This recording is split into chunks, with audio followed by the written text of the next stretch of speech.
Welcome to the Builders of Authority podcast, a show committed to helping you build authority for your brand. In the realm of business and personal branding, authority stands as a cornerstone. Authority isn't built overnight, it's built over time. So join us as we build something remarkable together.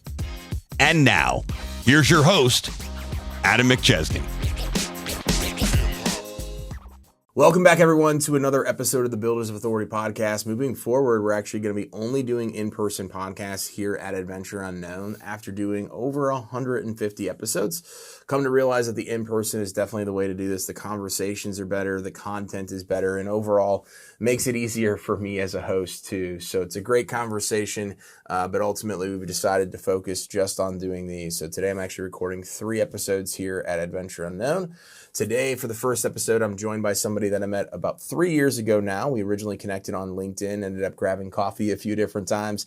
He and I talked about a lot about life and business and realized we also knew a lot of the same people. St. Louis, obviously a very small town at the core where everybody knows everybody. One of the times that we had actually met, he'd been telling me about this new idea for a business adventure that he and his business partner had. It ended up coming to life a little over a year and a half ago. So it's been cool from a distance to kind of see it come full circle. My guest today is Clint Overton. He is a founder and managing partner at Boardroom Bullpen and co-founder, partner, COO at Mercury CRM Solutions. Clint, welcome to the show.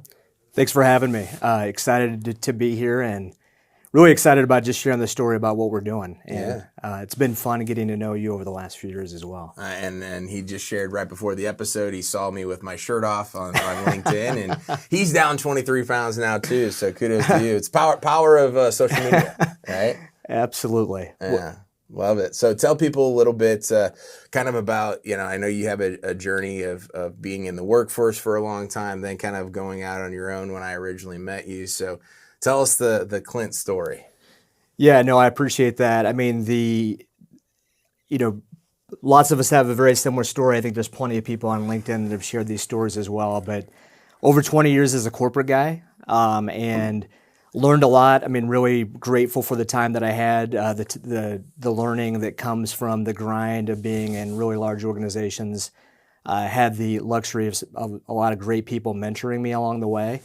And had the opportunity to spend 21 years with a great organization, transition that into a couple other, fairly large roles with some other companies. And then just like many of us, I kind of came to my inflection point in early 22 where I really, through prayer and reflection, just really recognized that I wasn't gratified with what I was doing. And really wanted to kind of seek happiness, and ultimately had to have a conversation with my wife. I've said this recently, it's the second hardest question I've ever had to ask her, which the first one was, will you marry me? I was terrified by that. I actually did that in front of like 100 people, so it was a really terrifying moment. But the second was really just asking her for her support and me taking some time off and reflecting to figure out what was next for our family, quite frankly. And so she said the 3 words that I needed to hear, which were "I trust you." It still kind of gives me shivers a little bit today because it was so impactful for her to say that to me in a time where I felt very vulnerable. Yeah. Took a few months off and really just kind of reinvested in myself. Trying to kind of reconnect with the things that energized me the most. And during that time, for me, it was really 3 things that kept coming back to me. Do what you're good at, do what energizes you, and then control your career dissatisfiers. So for me, that was really about having more control over what I do and who I do it with, which I think led me to the clarity that I really had to go into business for myself in order to do that. Something I had avoided forever. I've always been kind of a very risk-averse person, so it was pretty tough to make that leap. And ultimately, in July of 22, I went out on my own, doing fractional COO work, hung my own shingle. Ultimately, it took me probably about 2 months to get the courage to start networking. I mean, I'd never done it in my career, and it sounded like a pretty terrifying proposition. Oh, yeah.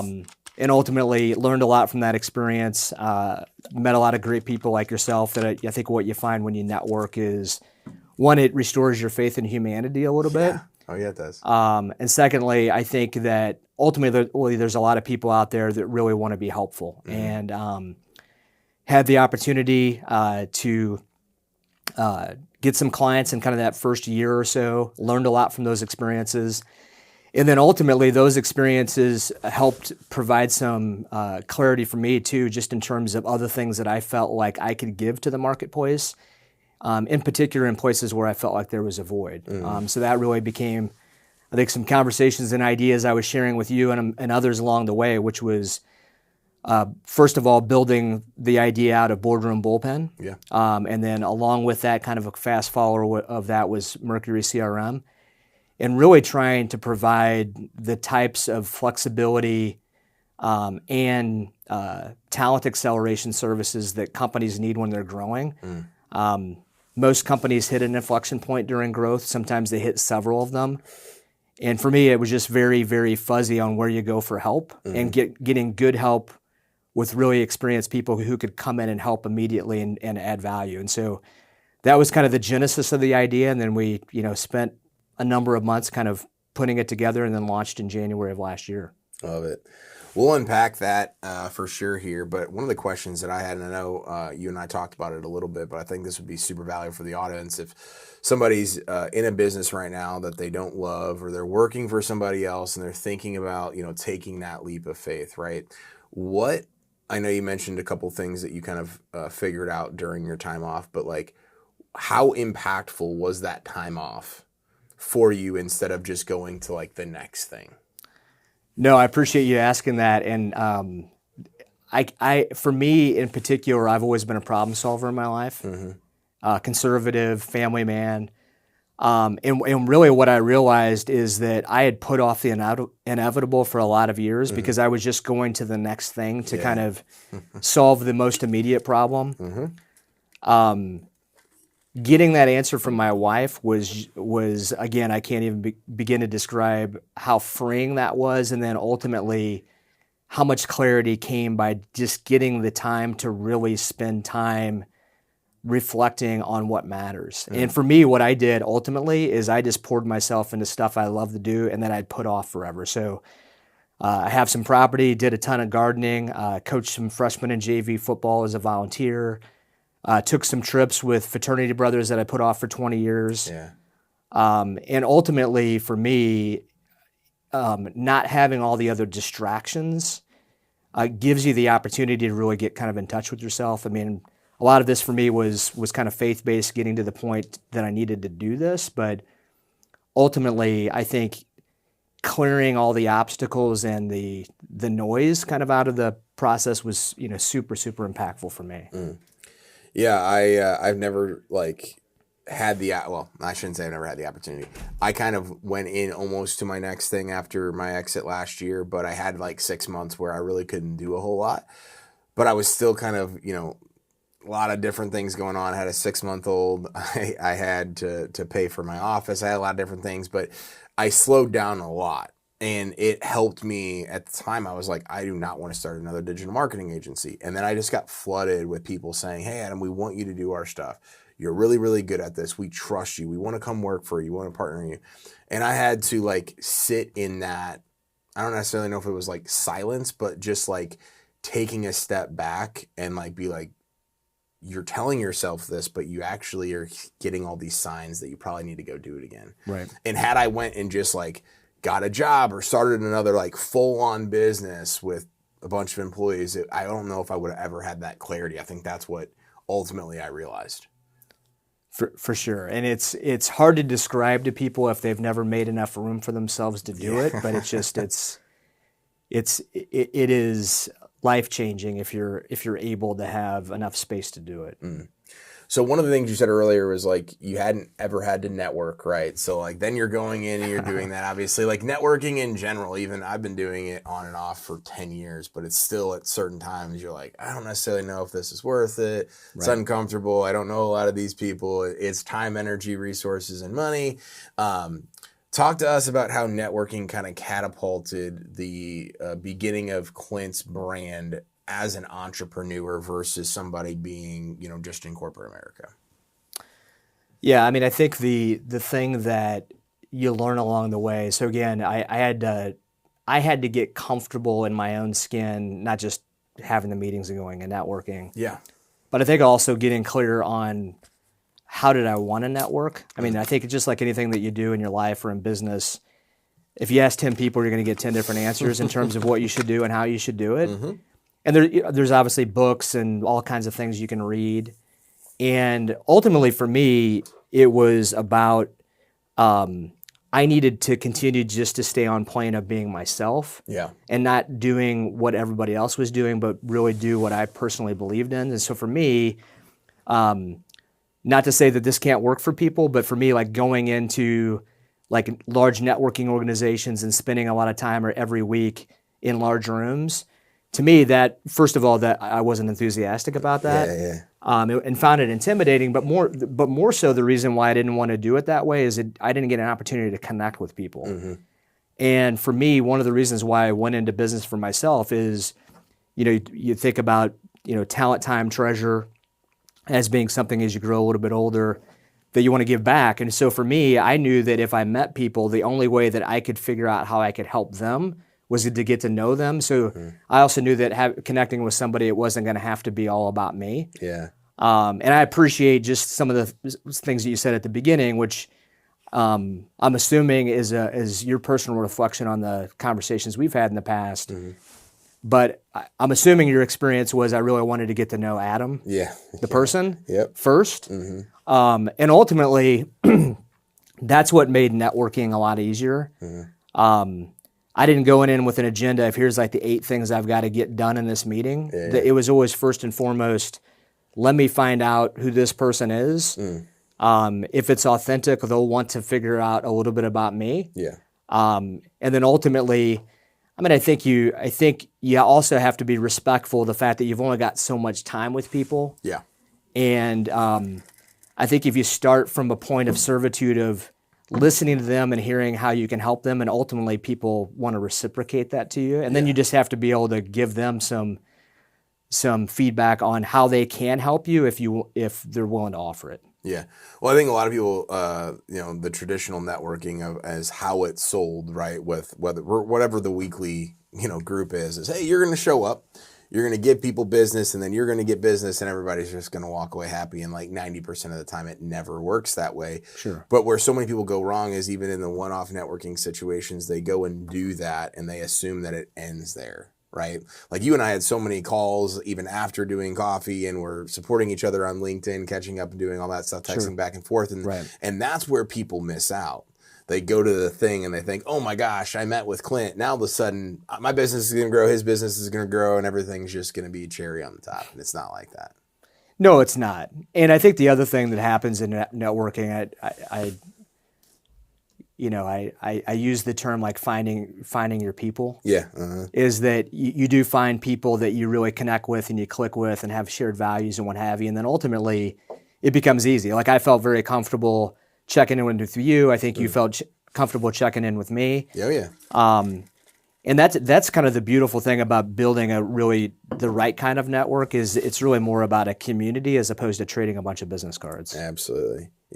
So talk to us a little bit. I know you kind of mentioned before, like what Boardroom Bullpen does on a very, very high level, but get into some of kind of the things you offer or the roles you fill for people, and a little bit more about like where people are stuck and then they come to Boardroom Bullpen and then start to work with you guys.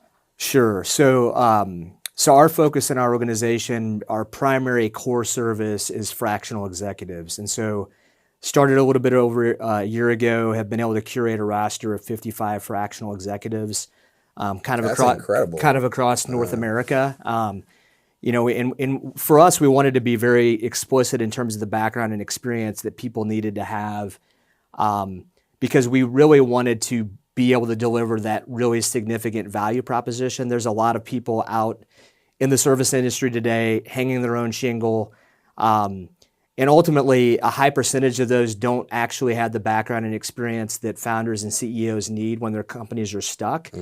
And we really wanted to eliminate kind of that bad taste in the marketplace by delivering a service where we would have multiple executives that we could bring in as candidates for an organization.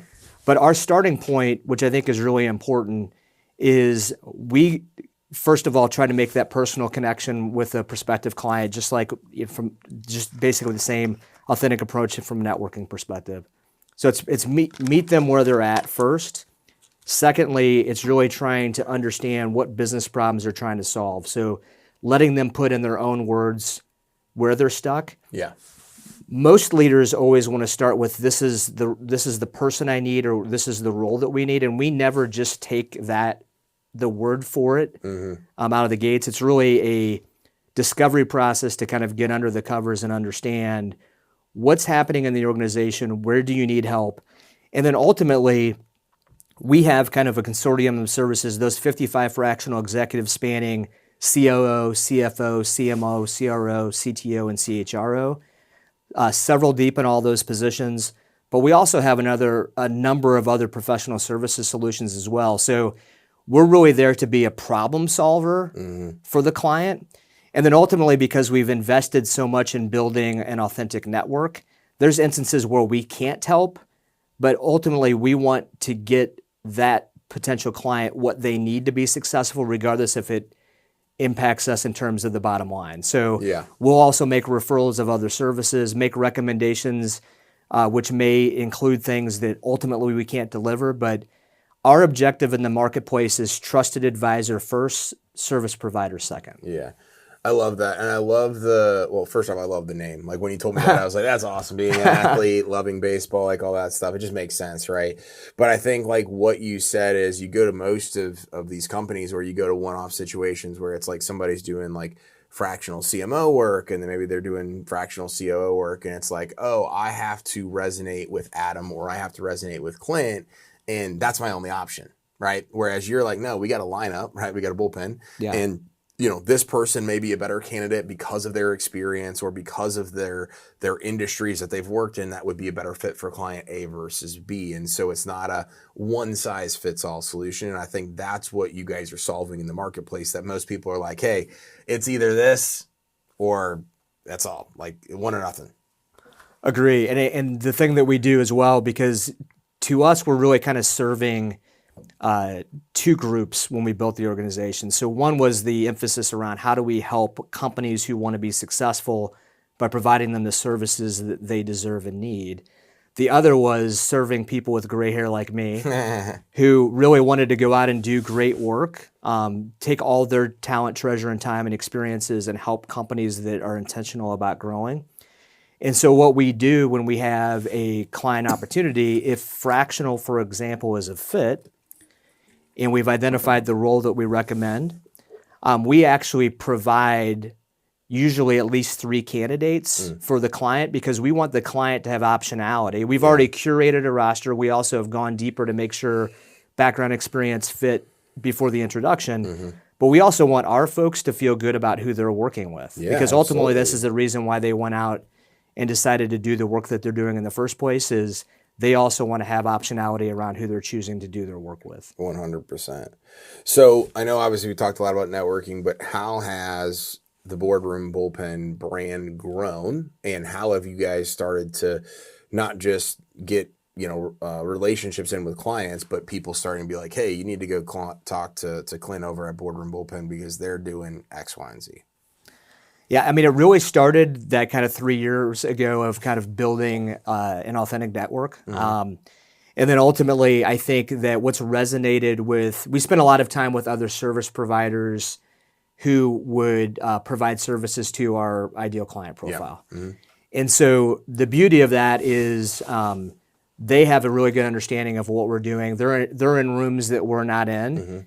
And so because of the fact that we've spent so much authentic time together, their ability to now identify places where we can help have kind of just happened as a function of spending more time and energy together. Yeah.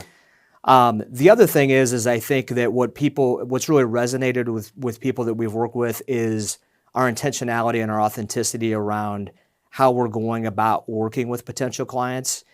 People really feel confident and comfortable that we have the client's best interest as our first focus, which makes it a lot easier for them to make the referral. Yeah.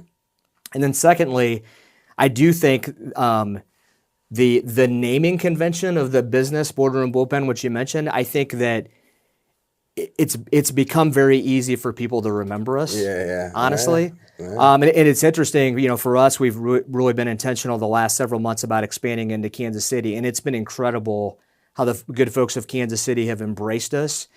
But we're already having people that are being introduced to us in Kansas City who have said they've already heard our name. Yeah, that's a which good place to be. which is pretty exciting. Yeah, that's awesome.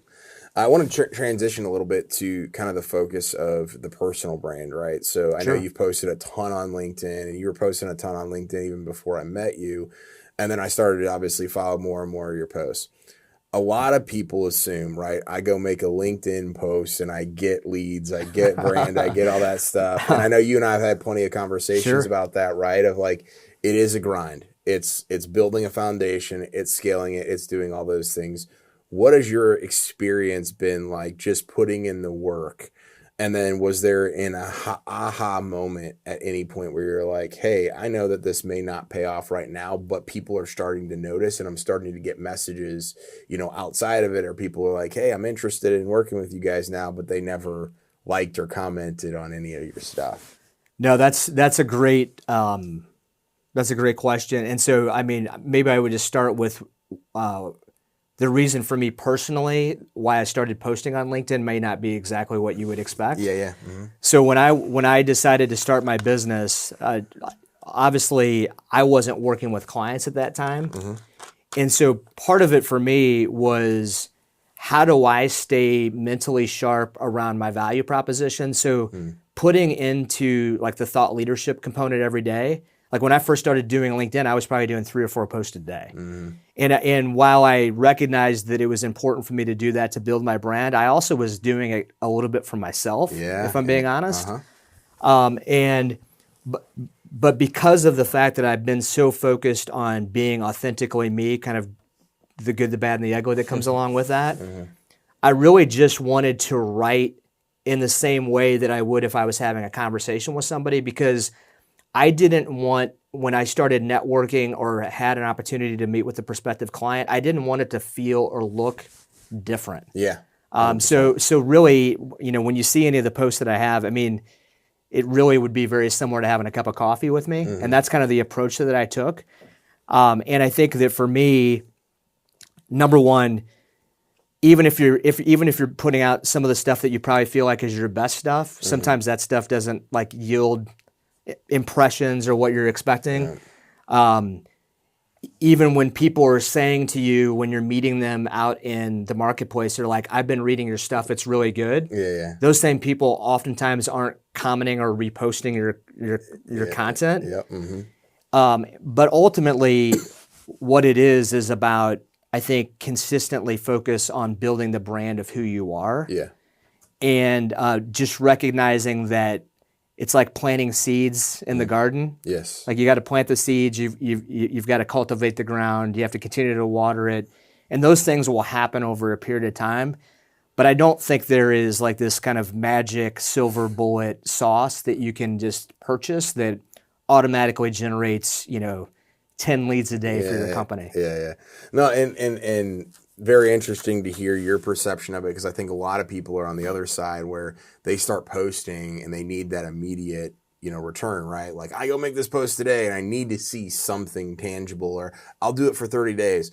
When you don't have an agenda associated with it, where you're like, I'm going to provide value to the marketplace, but you also have used it for an outlet of like, hey, I'm just going to share my thought leadership.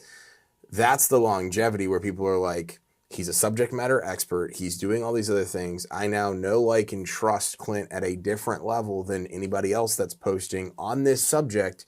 You're now with the name Boardroom Bullpen associated with it. Like, oh, that's who I think of when I need X, Y, and Z.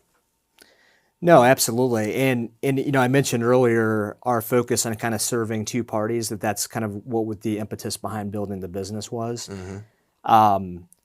And so for me, when I write, I'm writing to our potential clients, but also kind of to those folks who were in transition like I was not that long ago. Previous version of yourself. For sure. Yeah. And so, again, I think if you take that approach, then when people meet you, it's it almost feels to them like they already know you a little bit. Absolutely. Yeah, it's easier. Like the wall has been broken down, and so we just hired our first sales guy, and he's been selling for 6 years at a large agency, right? And he's been on hundreds and hundreds of calls. Now, in his regard, he was just getting leads mostly from the company, right? So it's like they know the company, right? But they're also interviewing a bunch of other people. Sure. We've been hopping on sales calls. It's only been with me for 4 days. He's like, Adam, like it was literally that easy. And I said, like, yeah, but most people are accustomed to different things, right? Where if people don't know who you are, don't know the business, and they just find somebody online, right? Like by the time somebody talks to me 9 times out of 10, I've been referred a couple of times, tagged on social media, email introductions, whatever it might be, or they've just been following me on LinkedIn or Facebook for so long. So somebody the other day has been following me for 3 years. Like, Adam, I feel like I know you. It's like, yeah, because you've seen everything and all those different things. It makes it is work, right? But it makes it so much easier. And when that tipping point happens where you start to get more and more momentum, you really can't beat it. No, it's fun and it's energizing. And I mean, I kind of went through a little bit of a period because we were so busy building Boardroom that I got kind of off track and was not spending as much time doing it. I've kind of doubled down and spent more time recently doing more posts. Yep. I mean, I get a lot of energy out of doing it. And just knowing that, one, it's keeping me sharp, but also knowing that when I talk to people that I know in the network or new people that I've met, when they tell me that they've read it or that it was helpful or what have you, like that's, keeps the enthusiasm going on, continuing to do it. 100%.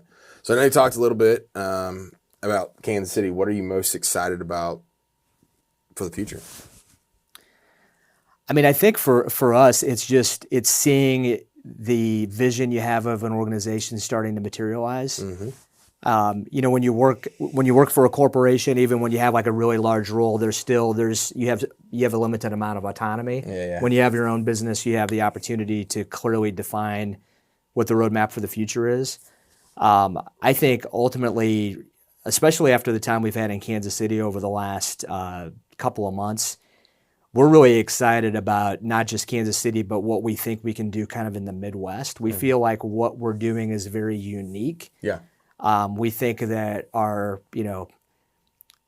value system and the things that we're focused on, fits great in the Midwest. There's a number of markets we've kind of already circled as places that we ultimately want to expand to. We really believe that the sky's the limit in terms of what we can do. The biggest thing for us, honestly, Adam, is just getting people educated around the fact that there are alternative options to how you can accelerate your business. I mean, everyone's so focused on, this is what I know, this is the traditional path. I mean, quite frankly, a lot of CEOs and founders don't feel like they have as much control unless the person's like their full-time employee. But ultimately, most CEOs and founders who are struggling really need somebody else. I hate to use the term like an adult in a room, but a little bit of that, like somebody who can challenge them because they have experiences that the CEO and founder doesn't. Yes. And there's just so much inertia that can happen with the company if they're willing and vulnerable enough to allow that to happen. So we're excited about what we're doing. I mean, it feels great when we move into a new market and we're talking to people and people immediately get what we're doing, see the value proposition, and want to be invested in what we're doing. So that, I think, gives us a ton of confidence. I would also just be at. I don't want to dismiss the fact that Mercury is our other company. So just kind of a quick thing on that. So. I've had experience off and on throughout my career with Salesforce implementations. It's a beast. It is. And so many small businesses do actually invest in Salesforce and ultimately recognize that they've made an investment that they're having a really hard time getting an ROI on. And when we decided to build Boardroom, I had a close friend, a gentleman that I brought along for the ride for me during my corporate career, and we were able to do a pretty significant implementation at a Fortune 100 company. He had a Salesforce agency a number of years ago, sold it, was operating as a solo guy, and I'm like, Tom, We're not getting any younger, and you can't scale yourself. Yeah. And this is a great fit for the clients that we're going after at Boardroom. Yep. And ultimately, Mercury's intentionality is take the pressure off of you to have a project manager, a business analyst, and a certified Salesforce admin in your business, which you really need all of those things to have successful implementations and maintenance of your platform. Most small companies can't afford that. Number one. Number two, most of them are using really large consulting firms who come in who aren't embedded in supporting the business day to day, week to week, month to month. And so when they do an implementation or a revision, they've written another big check and they're still not getting what they want. And they feel like they're on this hamster wheel. So ultimately, we built Mercury to provide really an admin team on demand. So you're buying a certain number of hours every month. It's affordable. You have somebody who's invested in the organization who's getting to learn your business and supporting you just like a full-time admin would without all the overhead and cost that comes along with it. So getting some good traction there as well. That's awesome. I'm excited for you, man. It's been cool to, as I mentioned, like I still remember we were sitting at Caldy and you're like, hey, we got this other thing that we're working on, to see it come literally full circle has just been incredible. No, I appreciate it. I appreciate all the support that you've provided along the way. And likewise, I know you've kind of gone through a recent pivot, and excited for you in terms of what your next new chapters look like. I appreciate that, man. Any last pieces of advice that you would give to somebody that maybe they're stuck in their entrepreneurial journey, and whether it's Boardroom, Bullpen, or any help, right? Like from a business standpoint, what would you leave as a piece of advice with somebody that's like, man, I just don't know if this is worth it anymore. I've been working so hard, but I can't break through. Yeah, I think the first and foremost for anybody who's leading an organization, if you really want to ascend, you have to let go a little bit. And so I think being able to be vulnerable enough to recognize that you don't have all the answers, but you still have a ton of value to add to the future and success of the organization, putting your ego aside and allowing others to come into the fold to help you be successful is ultimately the only way you're going to get there. If you only trust yourself, then ultimately you're always going to put a cap on what your potential is. Yeah. It's a great way to end the episode. Where can people stay connected with you and learn more about Boardroom, Bullpen, and Mercury CRM Solutions? Yeah, so certainly follow me on LinkedIn, as you mentioned. Active there. Both Boardroom, Bullpen, and Mercury CRM Solutions have their own LinkedIn pages as well. So please follow us there. And you can also check us out on our websites, boardroombullpen.com, easy to remember. Yeah. And mercurycrmsolutions.com. Love it. Well, we'll put all that stuff in the show notes. Clint, thanks again for coming on. Thanks for having me. I appreciate it. Of course. Make sure as well to leave us a 5-star review in addition to following Clint, Boardroom, Bullpen, and Mercury CRM Solutions all online. We'll put all that stuff, as I mentioned, in the show notes. We are making a big push for reviews this year, so making a review helps move the needle. And remember, authority isn't built overnight. It's built over time. Thanks so much for tuning into this episode. We sure do appreciate it. If you haven't done so already, make sure you're subscribed to the show wherever you consume podcasts. This way you'll get notifications as new episodes become available. If you feel so inclined, please leave us a review. We sure do appreciate it. Until next time, friends.